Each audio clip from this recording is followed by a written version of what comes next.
Selamat datang ke Bantuan MY, saluran anda untuk info terkini bantuan rakyat Malaysia. Salam sejahtera dan selamat datang ke saluran Bantuan MY. Terkini, isu tuntutan pengeluaran KWSP bersasar dilaporkan ditangguhkan secara bersyarat berdasarkan kenyataan rasmi yang dikeluarkan oleh Presiden PGRM, Azmi Mohamad Tahir. Menurut kenyataan tersebut, keputusan penangguhan dibuat selepas melalui proses penilaian, kajian dan perincian secara menyeluruh. Penangguhan ini, jelas beliau, bukan kerana takut, lelah atau berundur, tetapi disebabkan perjuangan itu tidak wajar diteruskan secara bersendirian tanpa penglibatan aktif pencarum.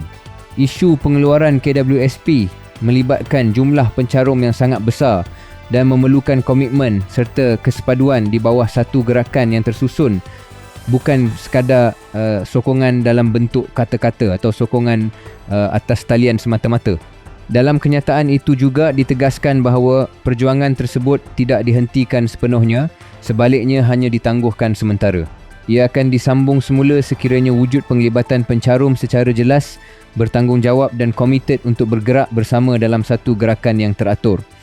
Jika syarat itu tidak dipenuhi, maka penangguhan tersebut akan kekal sehingga ada perubahan sikap dan penyertaan daripada pencarum sendiri.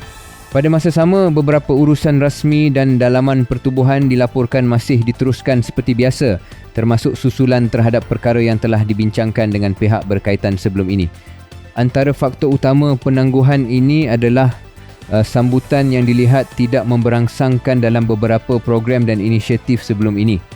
Kehadiran yang rendah serta sokongan yang tidak mencapai sasaran dilihat menyukarkan usaha untuk meneruskan tuntutan secara lebih agresif.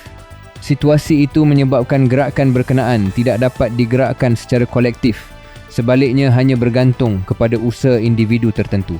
Keadaan tersebut dianggap tidak sihat untuk jangka masa panjang kerana perjuangan melibatkan kepentingan ramai pencarum. Secara keseluruhan, penangguhan bersyarat ini dilihat sebagai tempoh untuk menilai semula tahap kesungguhan dan kerjasama dalam kalangan pencarum. Jika terdapat perubahan sikap dan peningkatan penglibatan, tuntutan tersebut berkemungkinan akan disambung semula pada masa akan datang. Namun, sekiranya keadaan kekal sama tanpa sokongan yang mencukupi, maka penangguhan itu akan berterusan.